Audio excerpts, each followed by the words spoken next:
Hey guys, welcome back to Carib 21, wherever you're watching from, in the diaspora or in and around the Caribbean. So today I want to talk about a historic flight that took place 3 days ago between Nigeria and the eastern Caribbean island of St. Kitts and Nevis. So there's a flight, an historic flight from one of Africa's biggest airline, Air Peace, and the flight was from Abuja, Nigeria to St. Kitts and Nevis.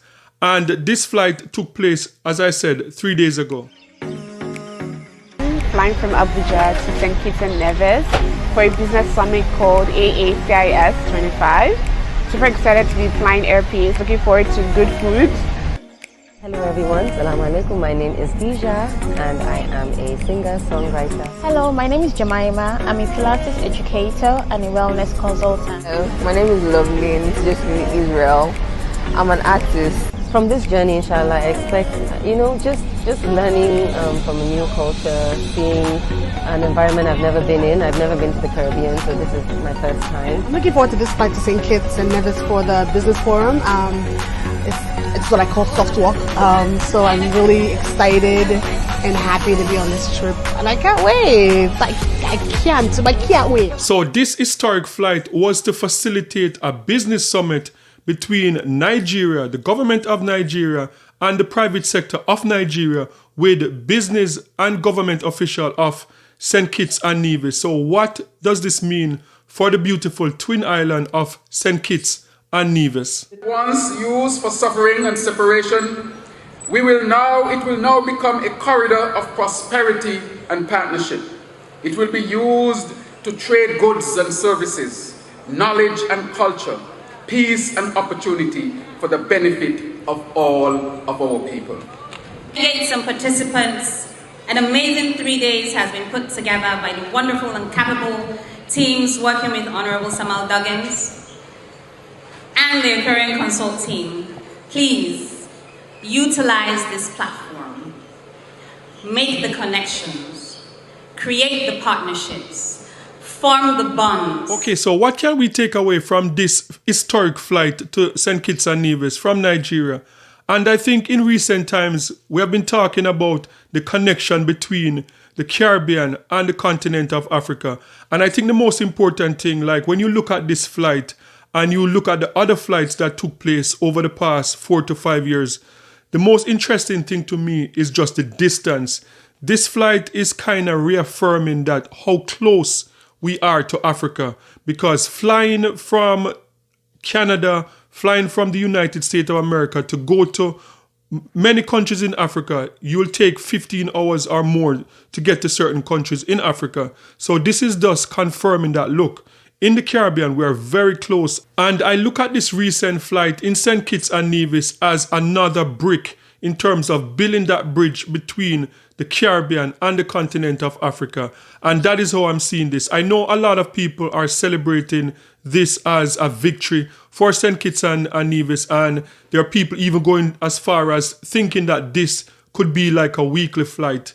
But the reality is that this was a chartered flight, and this was chartered for the purpose of the summit, of the business summit between the business people of Nigeria and St. Kitts and Nevis and the government. So this is not a victory in terms of establishing a new gateway from the Caribbean to Africa, because the reality is in 2025, still, if you need to go to Africa, you're going to have to go through one of those European countries or go through America or Canada. And that is just the reality. What I'm mostly excited about is the interest that Air Peace they have taken in the Caribbean, because this is not the first flight. We saw in 2020 a flight to Jamaica from Lagos, Nigeria, into Jamaica. We also saw a flight into Antigua, Barbuda. So we have seen many flights from this one airline coming into the Caribbean. So my hope is that the executives for the airline, the one of the biggest Nigerian airline, as I said, that the executives, that they would see value in the Caribbean in terms of establishing a straight flight from Nigeria into the Caribbean. And as I often say, this is going to take collaboration in order to establish a gateway within the Caribbean to Africa, a connection between the Caribbean and Africa. It is going to take CARICOM working together. And so far, I'm I don't know if I'm confident of CARICOM doing that, because what we have seen in recent time is like every island want to establish being the gateway by themselves, and that is just not possible. There's zero possibility of any one island within the Caribbean making a connection between the Caribbean and Africa by themselves. The numbers just don't work. Whether it is Barbados with like 300,000 population, there's not enough people in Barbados for Barbados to go about it by themselves. There's not enough people in St. Kitts and Nevis for it to work.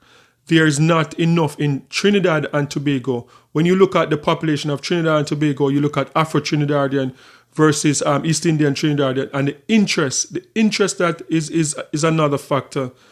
How many people in the Caribbean really want to go to Africa? That is our next criteria. So I don't see any possible way where any one island within the Caribbean can do it by themselves. Jamaica would be the only island with even a slight possibility of it working. And even with Jamaica, with a 3 million population, I still don't think it would work. So the best case scenario is for 2 or 3 islands to come together and for it to become a CARICOM effort. And that's why I believe that with Earpiece, I think with the executives from the airline, if they see value in the Caribbean, that is the best case scenario, where the executives from the Caribbean, from the airline, they could establish that gateway for themselves within the Caribbean. So whether it's like from Lagos to Bridgetown, from Bridgetown to Montego Bay, or from Lagos to Bridgetown, from Bridgetown to Port of Spain, that is how it's going to work. It is not going to work with any one island within the Caribbean because the number just doesn't work.